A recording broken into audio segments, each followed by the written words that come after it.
Well, in this video, we're gonna modify this quail cage that I recently purchased and turn it into a brooder for chicks. So I bought this thing a couple weeks ago off a guy who had been raising Coturnix quail in it. He said he built it and he sort of discussed how he constructed it. I really like the design. And the thing that I really like about it is that it uses these baking sheets as catch trays or dropping pans.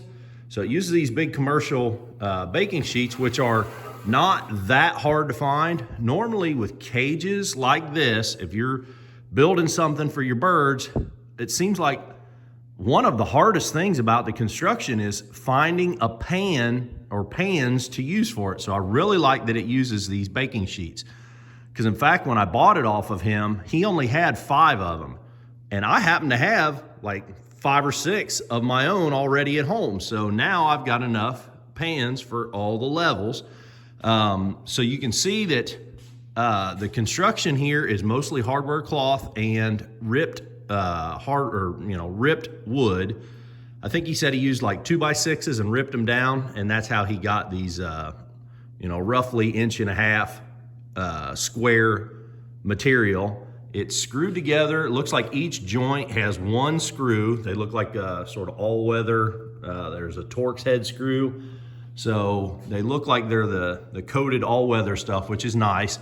He's using different size hardware cloth. Of course, this is 1/4 inch hardware cloth for the roof here, 1/4 inch for the floor here, but down here he's using 1/4 inch and 1/2 inch for the floor. So as far as brooder use goes, I'm not crazy about the 1/2 inch stuff. Depending on the birds that you're hatching, 1/2 inch might work for you. I really prefer 1/4 inch, but I'm not gonna, I thought about tearing the whole thing apart and putting it back together with 1/4 inch stuff for the floors, but you really would have to tear the whole thing apart because he built this bottom frame sort of for each level and built the bottom frame, put the hardware cloth on, and then attached the rest of the lumber over the hardware cloth. So it would be kind of tedious.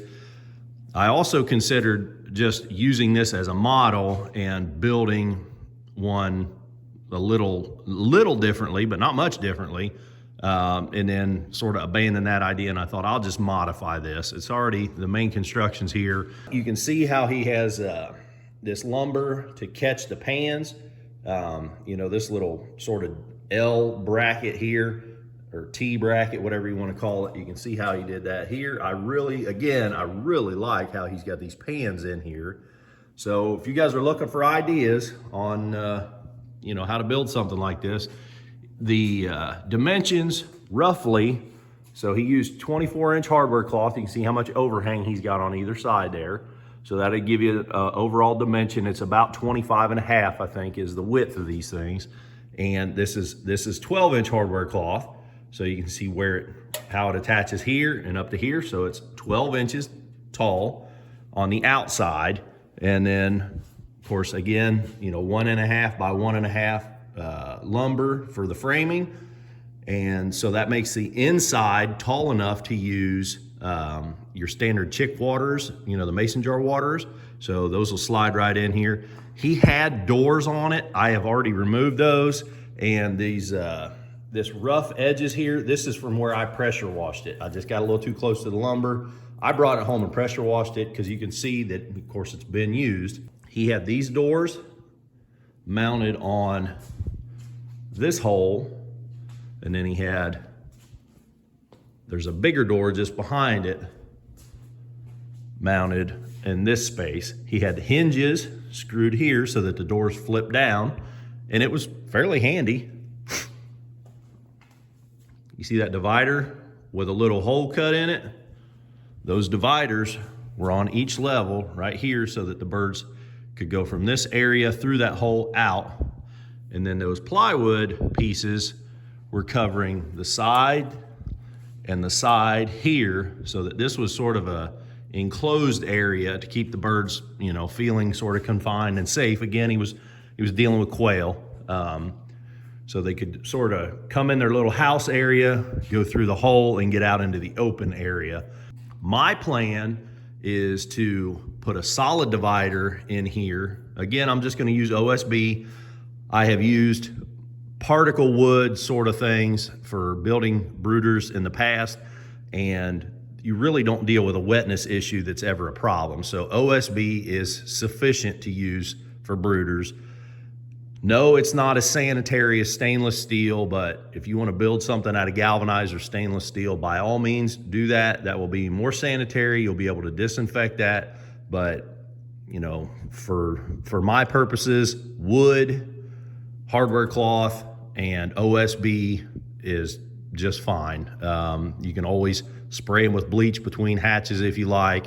You can pressure wash it. I wouldn't advise pressure washing it every other day, but you can. Clearly, I just pressure washed this yesterday, and you know, you can see that it does a sufficient job. I could spray this down with vinegar or bleach to sort of disinfect it more, and in fact, I probably will after I'm done with all the construction.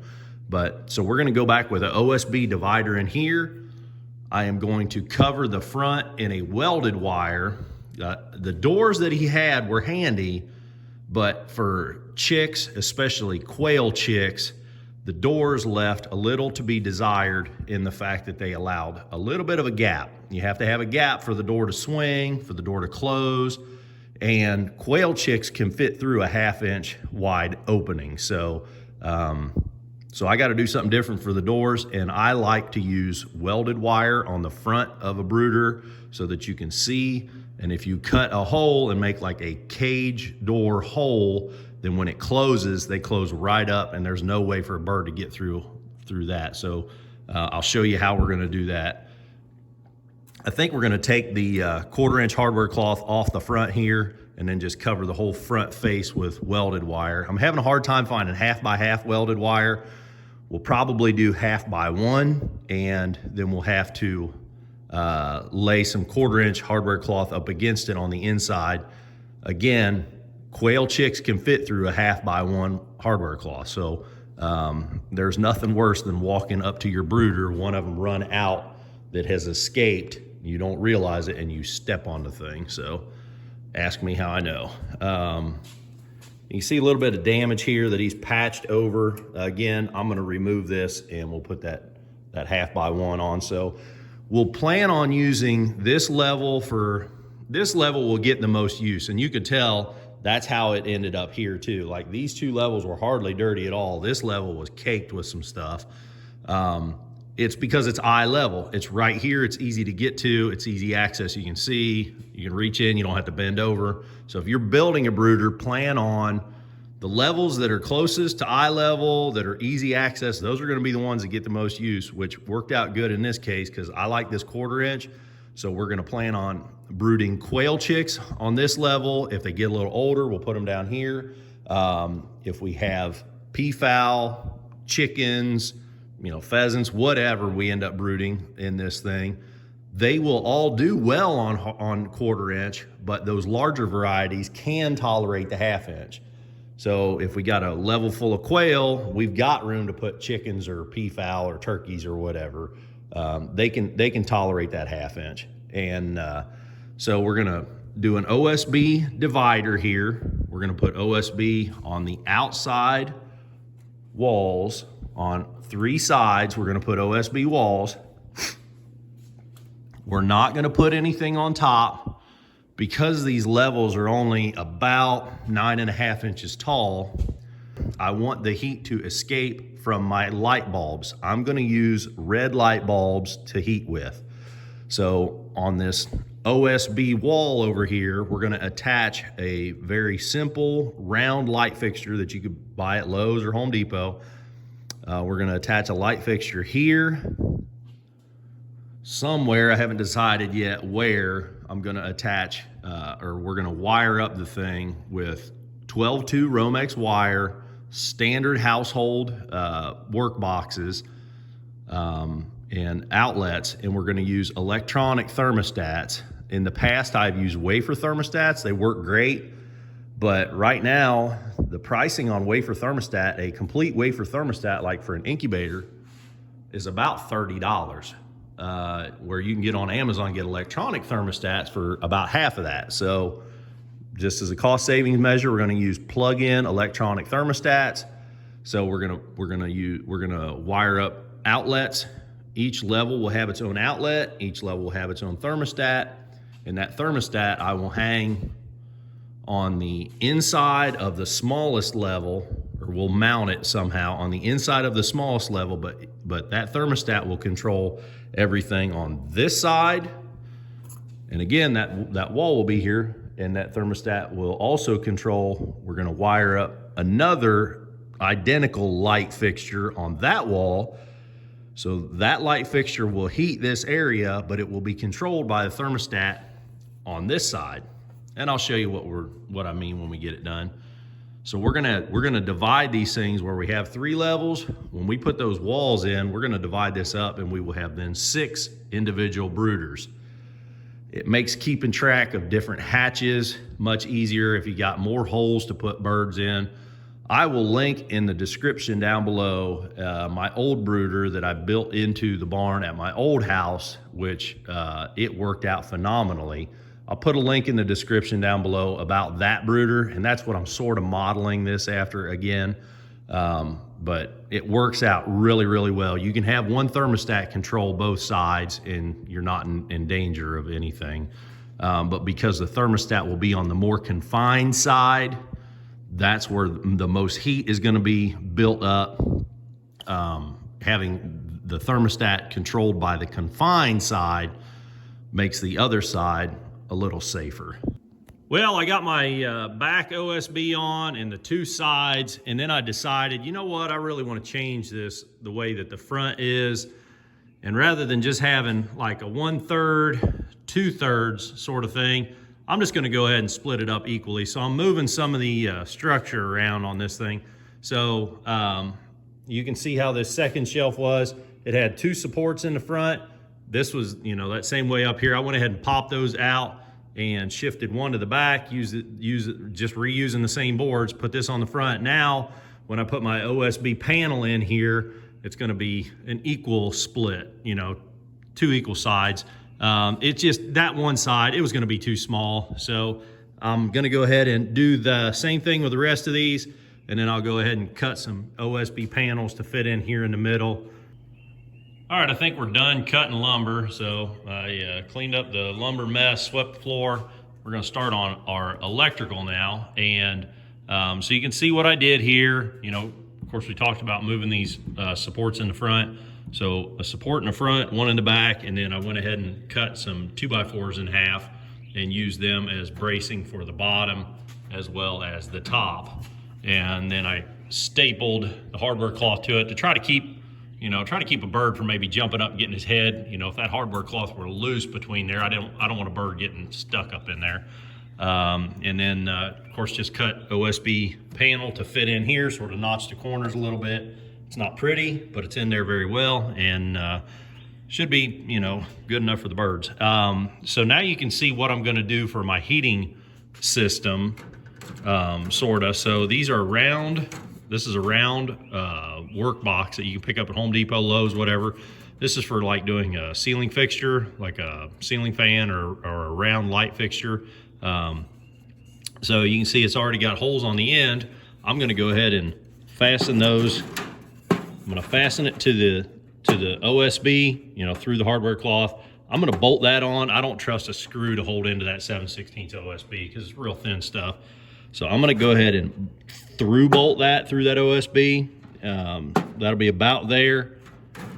Then this, of course, will sit on it. In my old brooder that I had built years ago, I did this same sort of setup, the exact same sort of setup here. Just mounted the light fixture right in the brooder where the birds could get right up against it. And I never had any trouble, 0 instances out of the thousands of birds I ran through that brooder, 0 instance of a bird harming themselves or the fixture and wiring. But that bulb is gonna be exposed. Now, when I first built that brooder 10 or 15 years ago, whenever I first built that old brooder, I originally made cages to go around my light fixtures. so that the birds could not come into contact with the light. And it got to be such a problem when a light bulb would burn out, then I have to get in the cage, or get in this pen and remove that cage from around the light fixture with a bunch of little chicks running around. It was a real hassle. So I started leaving the cages off. I spent a lot of time out there and noticed that the chicks, sometimes they'll actually come right up against that bulb and touch it, but they never hurt themselves. And even with the water, water in here, some of those pheasants, the Reeves pheasants in particular, were really bad about, they would take a drink, they dip their beak in the water and then shake their beak. They would sling water everywhere. And I was always a little nervous that one of them would sling water on that bulb and it would pop, and that never happened. And I raised hundreds and hundreds of Reeves in a box like this. So I got all my electrical boxes bolted on. You can see that they're through bolted, used Teflon locking nuts, just so I don't have to worry about, chicks walking in here, making little vibrations, loosening anything up. Again, it's electrical, it's heat, it's, live animals. So we want to take little precautions, Tef nuts, just to make sure nothing works itself loose. Then I realized, you know what, before I start putting any electrical boxes and running electrical wire, I need to get my cage wire on. Then I can mount, boxes and electrical after that. So what I'm using here is 1/2x1, and I'm using 1/2x1 rather than those plywood doors that the last guy used, because I've done this in the past with that other Brooder and it worked really well. This 1/2x1, it's sturdy enough to allow me to mount, if I wanted to put a drinker on, if I wanted to set up an automatic drinker system, like set a bucket up here, run 3/8 vinyl tubing down. That 3/8 vinyl tubing will fit through these holes. And then this is rigid enough where I can mount a fountain, some kind of small plastic watering device. I wouldn't be able to do that with hardware cloth. So I thought, well, I'll do that on this. But I went ahead and used, 1/2x1 strips across the front. Then whatever was left of my wire after I got done, I laid all the wire on all the fronts of everything. Then I divvied up whatever I had left of that roll. I bought I think it was 30 inches by 10 feet long, and I really didn't do any of the math up front, and it worked out just about perfect, where I had just enough to make this size door out of the rest of that material. Doors are gonna hinge on the left side here. I'll make catches, and I'll show you how to make catches, but that's what I'm gonna do for doors. So this will be easy access to get in there. You'll be able to reach to the back, get birds that are hiding in the back corner, and a door plenty big enough to get in and out of.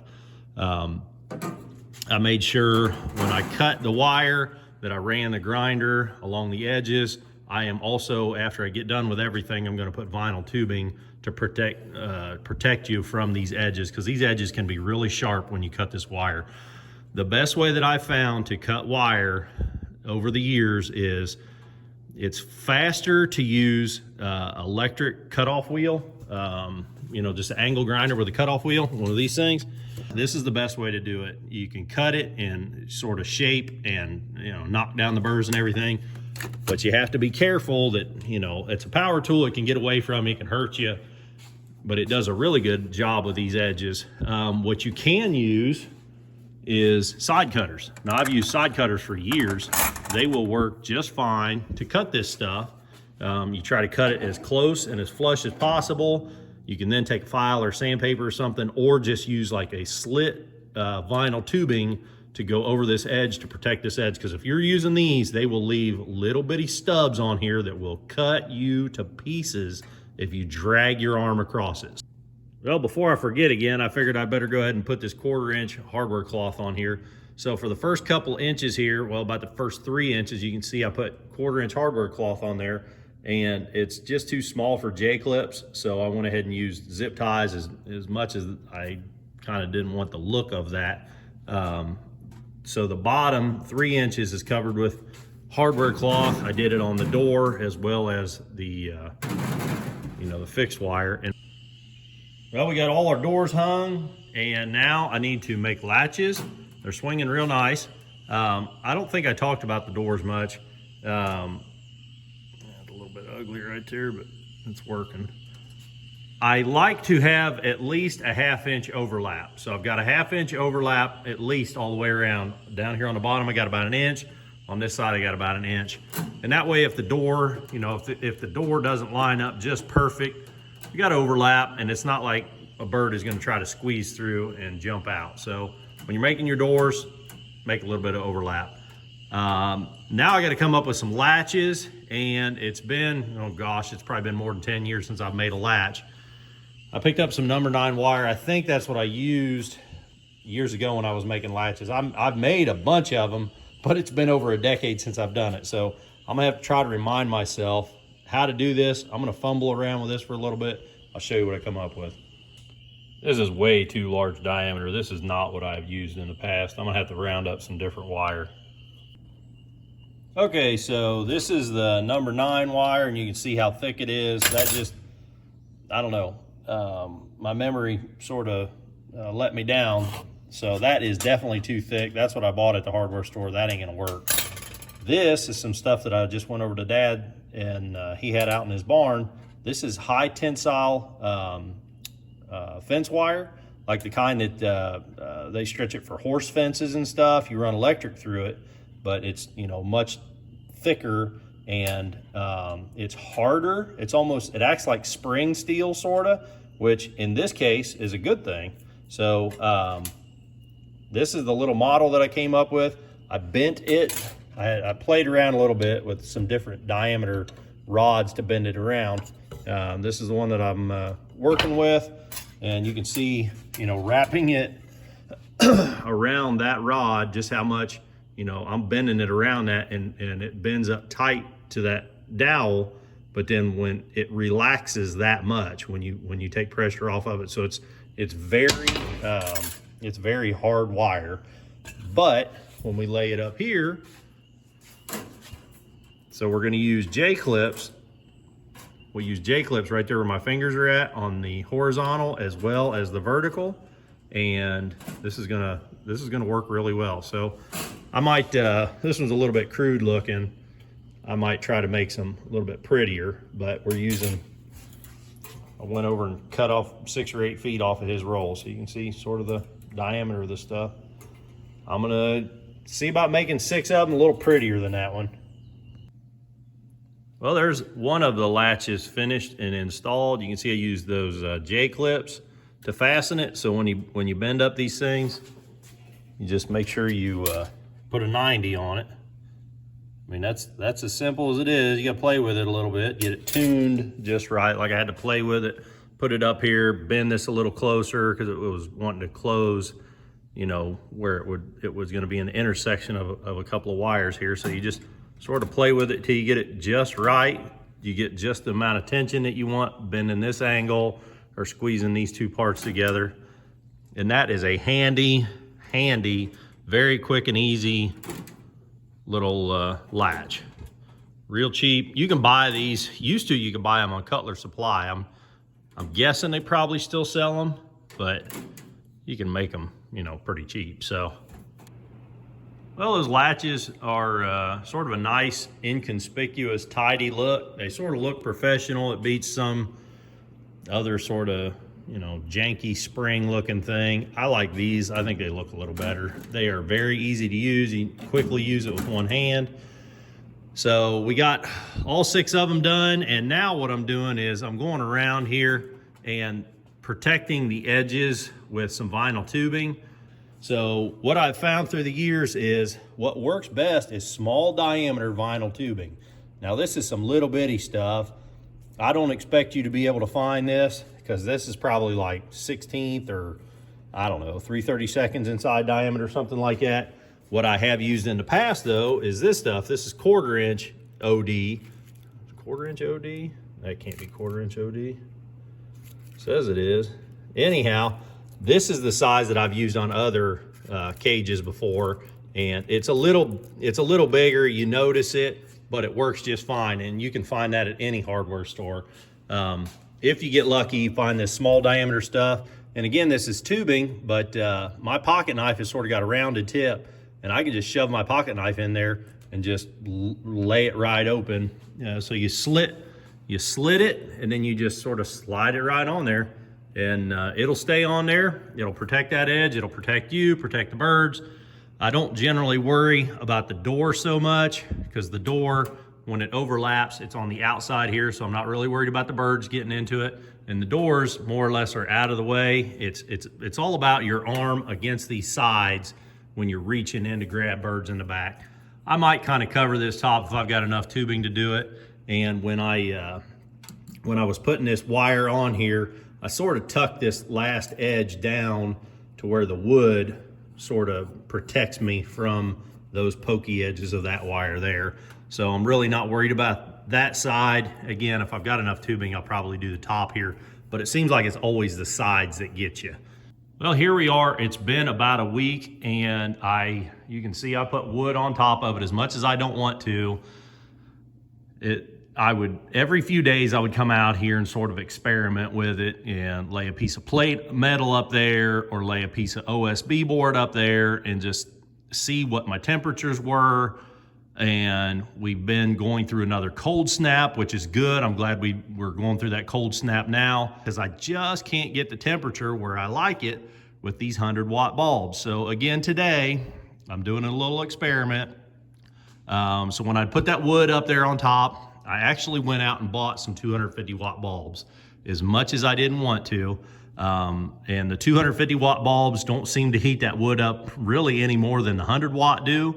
And I would lay a piece of board up here, and then I would run this thing for like an hour, hour and a half, and then I would put my hand up against that board, lift the board up, get a good feel for how much heat was on the board, and it's just not that much. So I feel like the wood should be safe. I had wood on my last brooder, so I'm not sure the exact height the wood was above the light bulb on the last one, but I never had any trouble out of the other one either, so we're gonna go with wood. It also makes, and this is sort of a secondary thing, but it also does make a nice storage area, because I'm accumulating a bunch of feeders and bulbs and stuff like that. I can leave those sort of on top of this thing. That's a very minor thing. I could have covered it with metal, but the metal, I was afraid I don't know.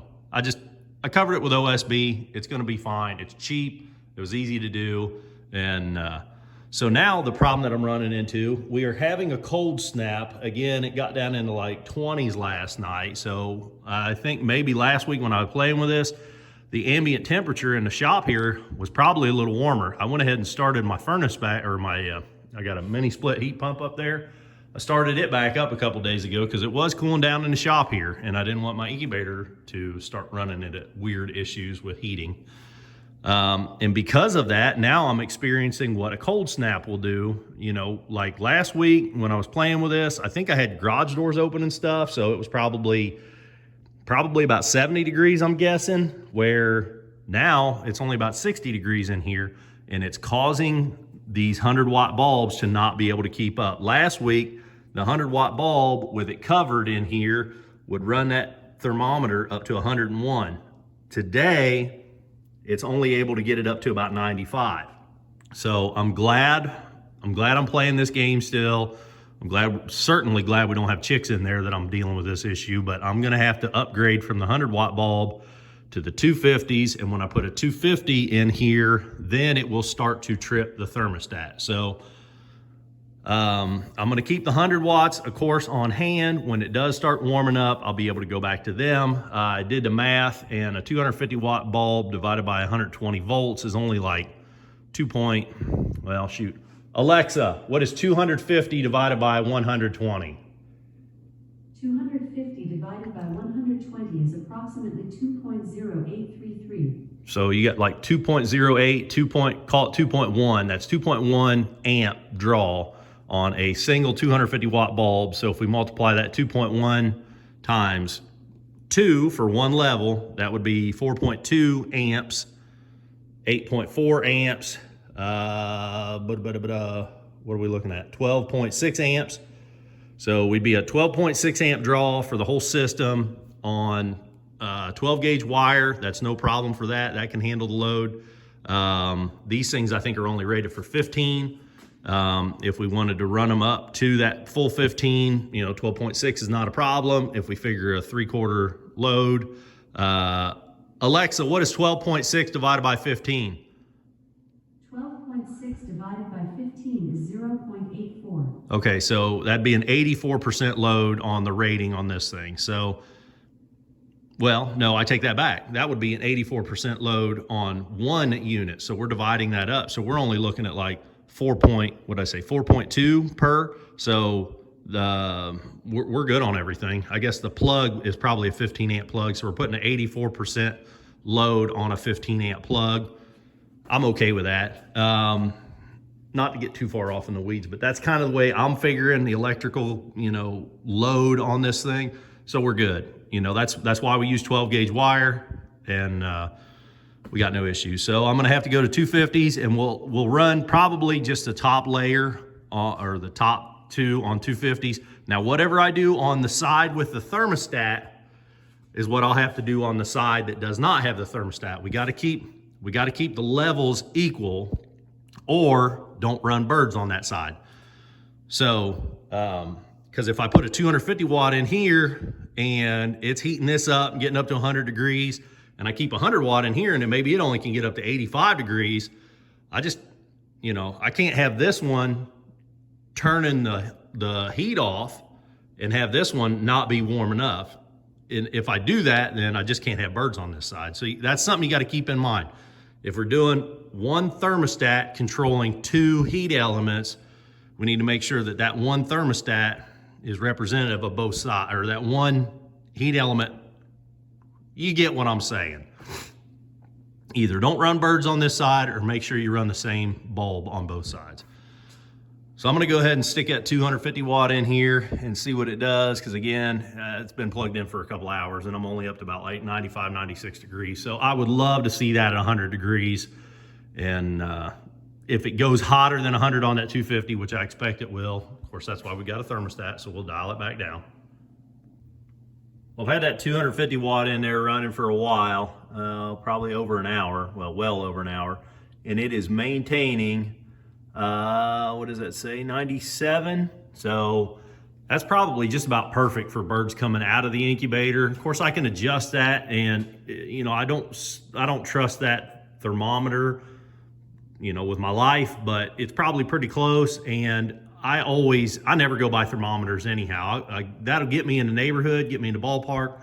But once I get some birds in there, then I can just watch what the birds are doing. That's the easiest way to regulate temperature. And now I know I've got enough heating element to do it. So that 100 watt was just not getting me up to temp. So I could put birds in there and they just would never warm up. So now I know that that's going to get me at least enough heat to make them comfortable. And then I can dial it back using the thermometer, or the thermostat rather. So you can see that I've got it set where it's set to go up to 84. And, so that's the difference between, 84 degrees back here and 97 degrees right there or thereabouts. And that's probably reasonably accurate, because we're losing, this being a sort of open front, and, there's probably is a big big disparity between temperatures from at the bulb to the back of the box. But we'll get some birds in there. Hopefully in the next few days, we'll get it tuned in. I feel good about it. One thing I nearly forgot was to mount a light. So when I'm out here in the shop, of course I have all the lights on up here. But when I'm not at night, if there were birds out here, I want them to have a little bit of light. So I put a LED bulb. You can see that sort of fixture I've worked up here with a couple of plates, and that's 1/4 inch all thread. So anyhow, just sort of put that together so that the birds have at least some light. Now, if I turn out all the lights out here, and I kind of tested it a little bit ago, if I turn out all the lights out here, about half of this upper level is lit, and about 1/3 of this second level is lit. And then down at the bottom, they're just catching a little bit of light. It will be enough that the birds will have enough light that they can get around. They could eat, they could drink 24 hours a day, even if I've got all the, shop lights off out here. But I don't want them to be exposed to too much light that they become aggressive. So if you've got a light on your birds, a white light on your birds all the time, even the most docile varieties can exhibit a little more aggression simply because they're exposed to light all the time.